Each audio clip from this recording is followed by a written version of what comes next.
The loss of 4.0 was probably one of the most vocal backlashes, with people who felt they've lost their friend or in some cases their lover.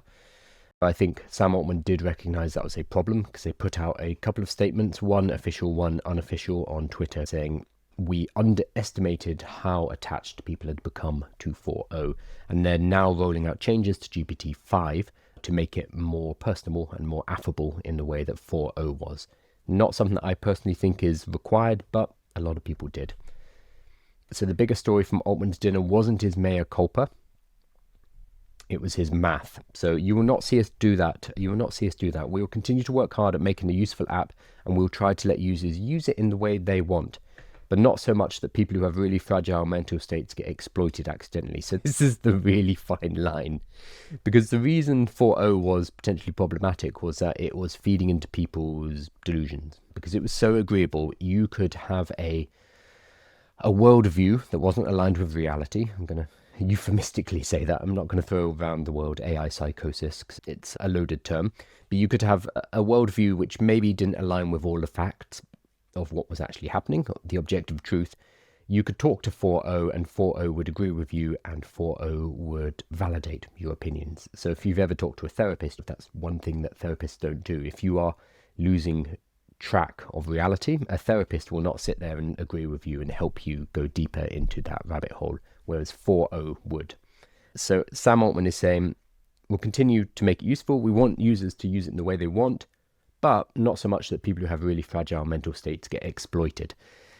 It's a really fine line, because how do you do that? And should OpenAI be the people who get to draw where that line is? What is an acceptable use of artificial intelligence for companionship and for talking about your emotions and your feelings and what's going on in your life? What's acceptable, and then what is unacceptable? So we've seen a few different approaches to this. So Meta, last week, their AI ethics guidelines document leaked, and it explicitly said that kids of age 13, 14 were allowed to engage in sensual relationships with their AI. So that's problematic, we can probably all agree. Although some people in my comments will say, no, it's fine, they should be able to explore this. Oof, gross. But who should we be allowing these companies like Meta and OpenAI to be drawing up these boundaries and these lines? I feel no. I don't think that their ethicists have the intentions of their users have the best intentions towards their users' well-being. I think primarily all of these apps want us to use these applications more, so they want our attention. This is what they are all gunning for right now. They want us to spend more time on the app, and if that requires being agreeable and bringing people back and making the experience enjoyable, then they will 100% do that. And we saw in the case of Meta's ethics policy that they were happy to do that even with minors, even with romantic and sensual encounters. So the question here is whether OpenAI can actually draw that line between, okay, this is a fine use of companionship and this is a problematic use that will lead to AI psychosis. Really difficult for them to do. I do not envy them the job. But we'll see how it goes. So the biggest story from Altman's dinner wasn't his mea culpa. They said, we messed up the GPT-5 launch. It was his math. You should expect OpenAI to spend trillions of dollars on data center construction in the not too distant future, he told the room. The remark recast the company's trajectory, not as a software startup or even a kind of consumer app juggernaut, but as an infrastructure player on the scale of utilities. Altman plans for billions of people to be using ChatGPT daily, and for that he needs to scale. So this actually feeds into what we saw yesterday. They're releasing a new version of ChatGPT called ChatGPT Go, which is a paid but lower tier, which is only available in India at the moment, although there are plans to roll it out further. And it means you can get a paid version of ChatGPT for about $4 US dollars. In order to scale to other nations, and to India has the largest population on earth, to be able to supply AI like a utility to a nation like India requires having a huge increase in capacity. And they're already hitting capacity walls. So Sam Altman has talked about the fact that they're hitting capacity already. This, I think, links to a later article that I want to talk about, which is OpenAI's Altman warns the US is underestimating China's next-gen threat. So basically he's gone on the news and he said, we need to I'm really worried about China. So, he literally said, I'm worried about China. The inference capacity where China can probably build faster. There's research, there's product, a lot of layers to the whole thing, he said. I don't think it'd be as simple as is the US or China ahead. I think that by drumming up fear of Chinese AI, Sam Altman can put himself in a position where he is spearheading the US's push into the market, which they already are doing, and he can secure more money for more data centers. And if he needs trillions of dollars, he's probably going to need government support, because trillions moves us into a different realm of investment from what is currently happening at the moment.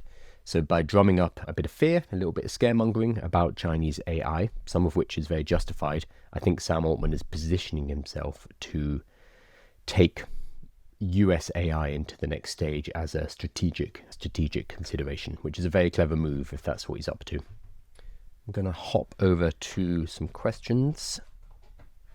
And my camera is not overheating yet.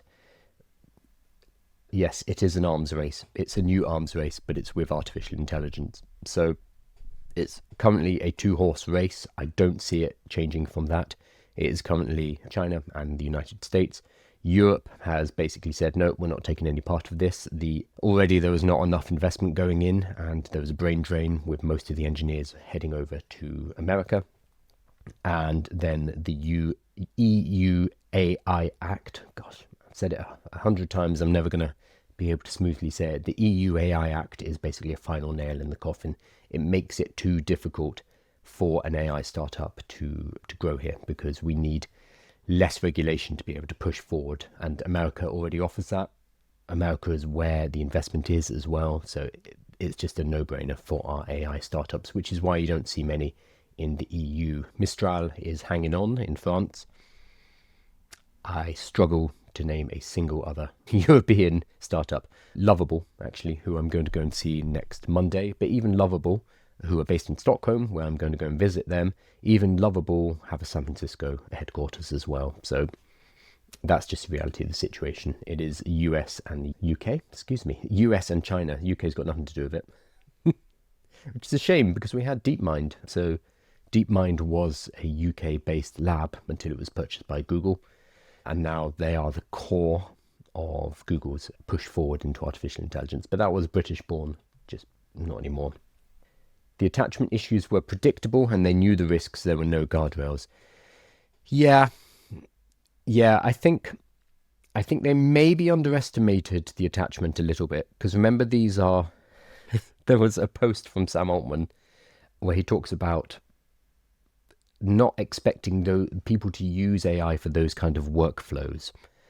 And when you dig into it, the workflows he's talking about are attachment workflows. So he's still thinking of these things as an engineer. And remember that these tools are being built by engineers. I think they may have underestimated some of the emotional elements of using artificial intelligence, because they were so focused on the moving parts, on the engineering of it, that they didn't necessarily realize that 4.0 was going to have this kind of impact. I think they started to realize, and that's why they pushed back. They had an anti-sycophancy update where they literally put something out and they said, it's been too sycophantic, it's agreeing too much, we know this isn't useful for you. So that was early on in 4.0's release.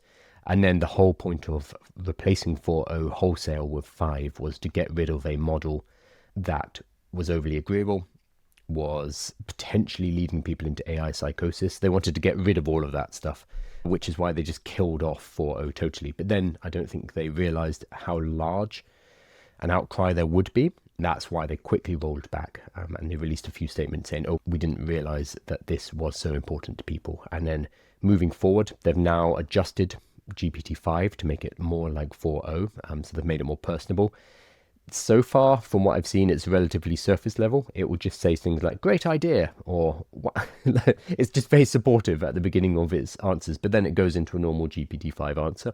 So it seems very surface level, and from what I can see on Reddit and Twitter, the people who really 4.0, they don't think it's gone far enough. So they're still using 4.0 in the legacy model, a switcher, instead of using 5.